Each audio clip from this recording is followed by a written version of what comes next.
Mga kasari-sari, kita nyo ba ang itsura ng tindahan ni Ate Tintin? Ayan, napakagulo. So, mapapansin ninyo yung aking chichirya, lahat yan nakasabit. O, pati mga kape at saka yan, mga Bear Brand. Kasi nga, mga kasari, mahirap nang maabot ng bubuit. Malugi na naman ang tindahan ni Ate Tintin. Maliit na nga. O, kita nyo, di ba? O, yan. Yung mga chichirya ko ay nakasabit. Kasi nga, di ba mga kasari, bawat piso ay mahalaga sa isang tinderang may maliit na tindahang kagaya ni Ate Tintin. So, ganyan pa siya kagulo. Simula, nung gabi kasi mga kasari, syempre, sasalansan ko yung mga chichirya, ayan. Pag morning, ayan na. Mamaya, papakita ko sa inyo kung ano ang itsura pagka naayos ko na. Syempre, mag-pricing tayo mga kasari. Alam ko yung iba dyan ay gustong marinig kung magkano na ba ang presyohan ni Ate Tintin sa kanyang mga paninda. So, dahil medyo may kamahalan na ngayon mga kasari. So, eto na ang presyohan ni Ate Tintin. Yung ganito natin ay 13 pesos, cheese.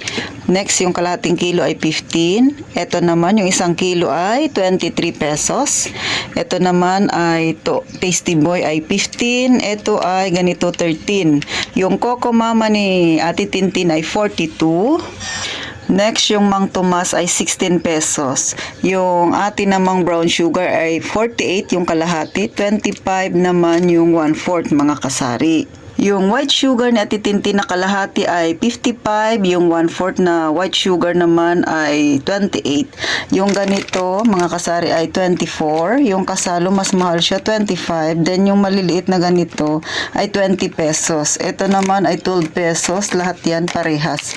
Then, syempre, ito lang yung sigarilyo ni Ate Tintin, no? Yung sa Marlboro natin at saka sa Winston ay 10 pesos. Yung Camel natin ay 8 pesos.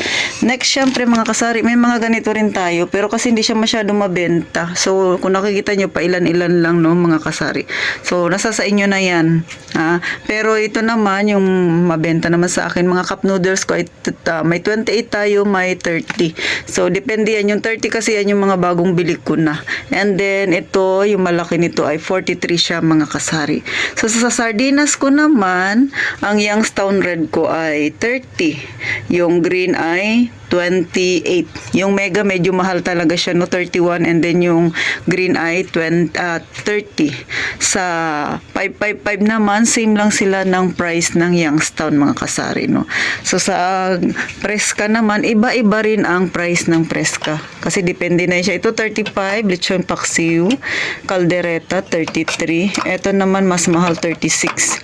And then mechado 32. So iba-iba ang price dito sa amin. And then hot and spicy 37 na siya.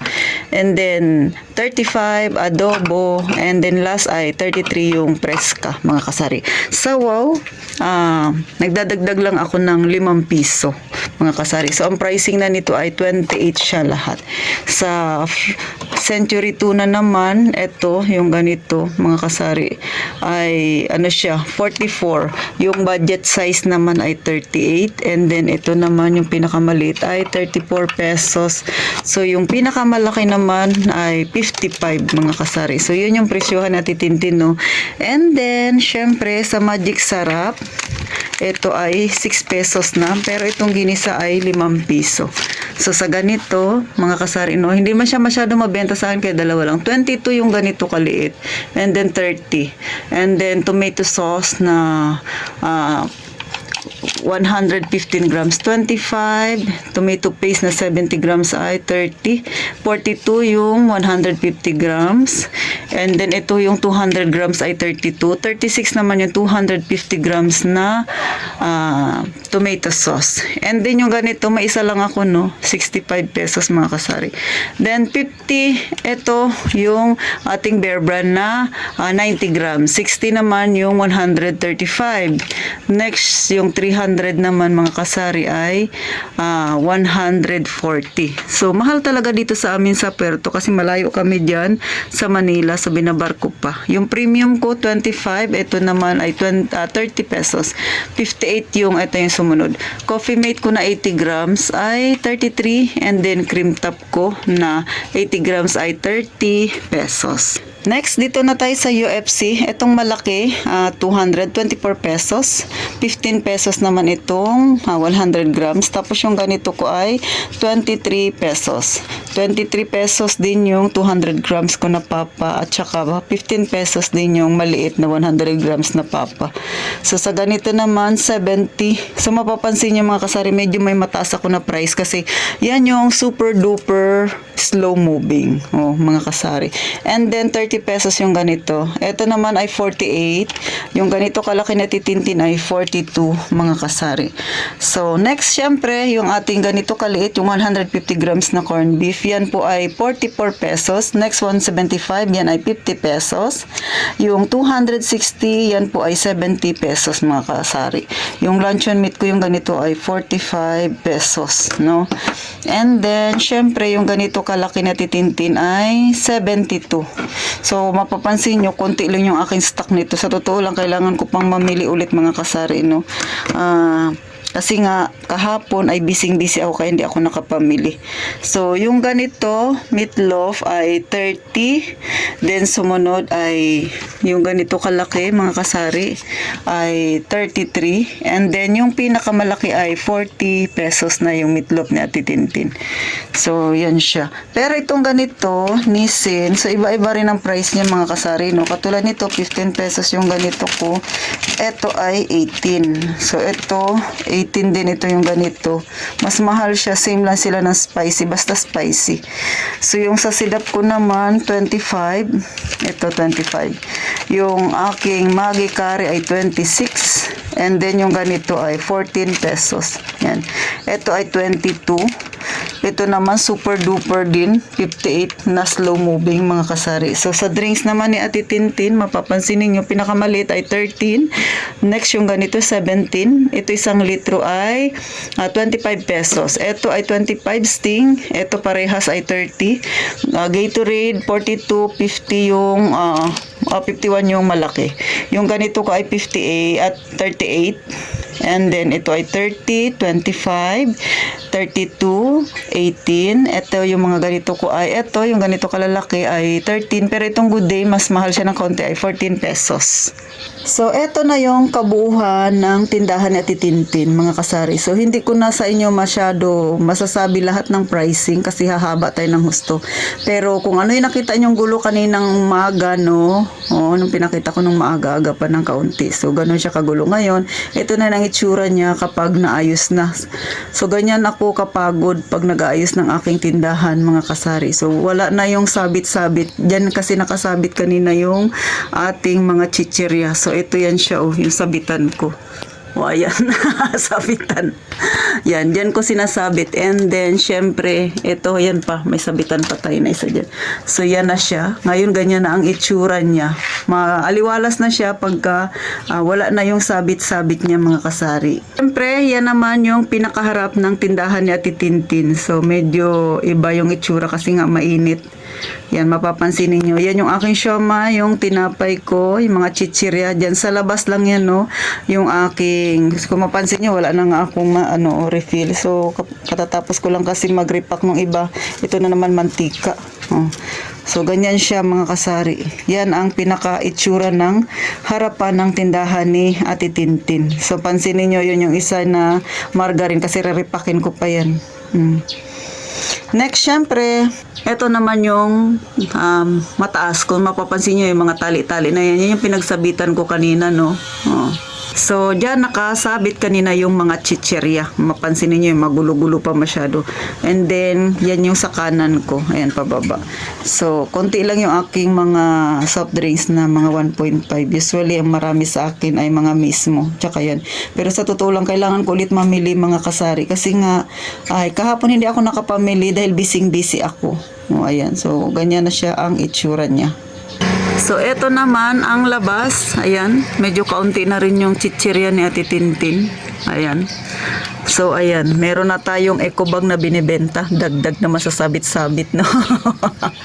So, ayan yung galon, mga kasari na bagong bili ni Ate Tintin. Kulay orange. So, ayan, mga chichirya dyan sa pinakagilid, mga kasari. So yung mga chichirya na yan, pagkagabi, yan yung nilalagay ko dito sa taas. Yan yung nakita ninyo kanina, sobrang gulo-gulo pa. So, yun ang itsura ng tindahan ni Ate Tintin pagkagabi. Magulo. Kasi lahat ng aking paninda sa labas, pinapasok ko dito sa loob.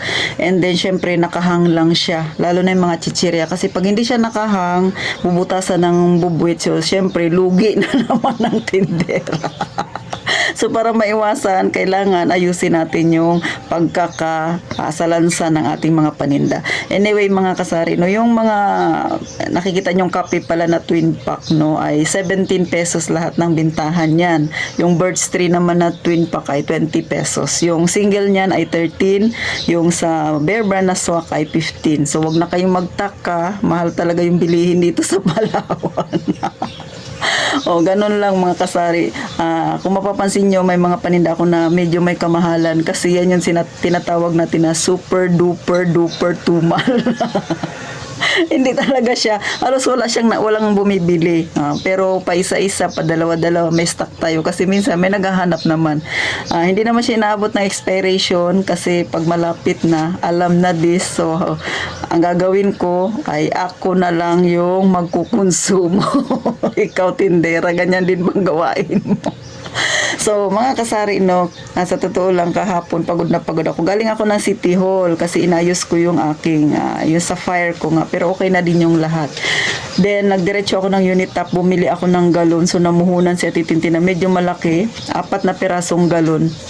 Dahil nga, yung dating nagdi-deliver dito sa akin ng tubig ay nagsara na. So, halos kapitbahay ko lang siya dun sa unahan. Tapos, pinampick up na nila yung mga galon na kanilang pinahiram. So, ako kasi parang tumutubo lang ako dun sa tubig nila, no. Laway lang yung aking naging puhunan doon. Kasi kanila yung tubig, parang manigtinda lang ako. Pero dahil nagsara na sila, so, kailangan ko nang bumili ng aking sariling galon. Pero, alam niyo mga kasari, no, bawi naman si Ate Tintin kasi nakadalawang taon din yata ako na nagtitinda ng tubig nila.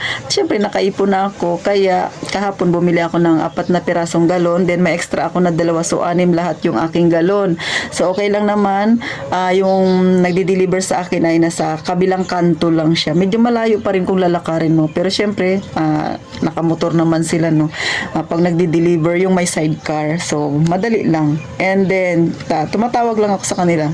Mas lumakas yung bintahan ng tubig na titintin dito kasi wala na nga dito banda sa amin yung nagre-refill. So, napipilitan yung customer na dito na bumili sa akin. Alam nga, maglakad pa sila hanggang kanto. Malayo-layo yun, mga kasari. So, ang bintahan kasi sa kanila ay 25 pesos. Mga kasari, no. Kung dito sila bibili sa akin, malapit lang, kapitbahay nila ako ay 30 pesos. So, si Ate Tintin may tubo na 10 pesos. Ganun lang yun, mga kasari. Masaya naman, mga kasari, no? Yung naging lakad ko kahapon. Pero medyo masalimuot talaga yung lakad ko sa Bureau of Fire. Marami pala siyang pinipindot-pindot dahil na nga, online na, mga kasari. At syempre, ang mahirap lang doon talagang yung connection. Mahirap, ang hina talaga, mga kasari. Buti na lang nag-load ako bago umalis dito. So, yan lang yung update ni Ate Tintin sa sari-sari store ko and then sa mga presyohan. Tayo ba ay magkaparehas o magkaiba? Syempre, magkaiba tayo ng presyo or kaya medyo malapit lang sa isa't isa yung presyohan natin. Depende yan kung mura sa inyo, ay wag na niyong ikumpara dito sa amin sa Palawan kasi nga mahal ang bilihin. Gawa ng galing pa ng Manila, syempre binabiyahe pa papunta hanggang dito. So, paano mga kasari? Sana ay huwag kayong magsawang sumubaybay kay Ate Tintin. At syempre, mag-subscribe na kayo. Libreng-libre yan, mga kasari. Kung medyo ma-extra kayo, pwede naman na mag-member na kayo. Murang-mura na yan, mga kasari. At syempre, gaya nga ng palagi kong sinasabi, mag-iingat tayong palagi, mga kasari.